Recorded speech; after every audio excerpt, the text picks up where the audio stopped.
Bonjour YouTube, comment mettre un compteur ou alors un décompte sur votre stream? C'est ce qu'on va apprendre à faire dans cette vidéo. Comme vous pouvez le voir en haut à gauche de l'écran, nous avons un compteur pour l'instant. On va aussi par la suite pouvoir mettre un décompte à la place, c'est vous qui voyez, et on va apprendre à faire ça ensemble dans cette vidéo. Pour commencer, vous allez vous rendre sur Google et vous allez écrire dans la barre de recherche Snaz, comme ceci. Vous allez prendre le deuxième lien, il faut bien aller sur ce site, voilà, et vous allez cliquer sur Download Snaz ici. Une fois que vous avez téléchargé le petit logiciel, vous allez le lancer. Vous lancez le logiciel et vous avez quelque chose comme ceci. Donc nous, ce qui va nous intéresser pour l'instant, ça va être de mettre en place un compteur et un décompte. C'est vous qui voyez, après vous choisissez ce que vous voulez. On va se rendre dans le deuxième onglet et on va s'intéresser pour l'instant au chrono up, donc qui est le compteur, qui fait 0, 1, 2, 3, 4, etc. Pour réinitialiser le compteur, vous cliquez sur la petite flèche ici. Pour démarrer le compteur, vous cliquez sur Start. Et pour l'arrêter, vous cliquez sur Stop. Jusque là, je pense que j'ai perdu personne. Si vous voulez changer le format d'affichage, vous cliquez ici. Mais bon, le format par défaut est bon. On va réinitialiser le chrono. En principe, si je lance le chrono, on va faire le test ensemble, ça ne marchera pas. C'est complètement normal. Vous voyez, il n'y a rien qui s'affiche à l'écran. Ce qu'il va falloir faire, c'est faire une petite configuration toute simple. Donc on va arrêter le chrono pour l'instant et je vais vous montrer tout ça.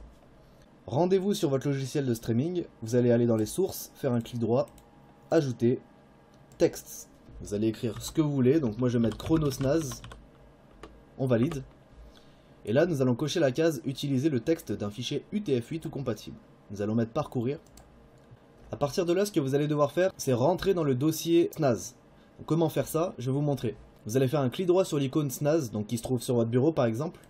Vous allez mettre ouvrir l'emplacement du fichier. Et voilà, vous êtes dans les dossiers de votre programme Snaz.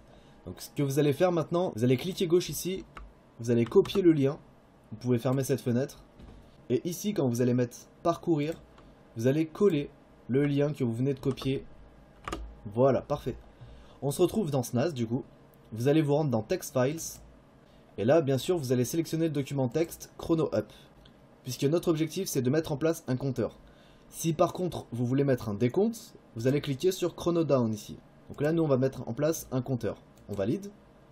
OK. Et là maintenant, si je fais le test et que je démarre mon compteur, en principe, voilà, il va s'incrémenter de 1 toutes les secondes et il va s'afficher sur mon logiciel de streaming. Donc maintenant, pour mettre en place un décompte, comme je vous l'ai dit juste avant, donc vous allez faire un clic droit sur votre chrono, propriété, parcourir, et là vous allez sélectionner le chrono down, ici, on valide, on valide encore, et on n'oublie pas surtout de lancer le chrono down qui se trouve ici. Donc là, bien sûr, il va falloir mettre une valeur, donc par exemple, je vais mettre 2 heures. Et si je start, en principe, j'ai mon décompte qui apparaît, donc qui commence à 2 heures et qui va aller jusqu'à 0. À quoi peut bien servir ce logiciel?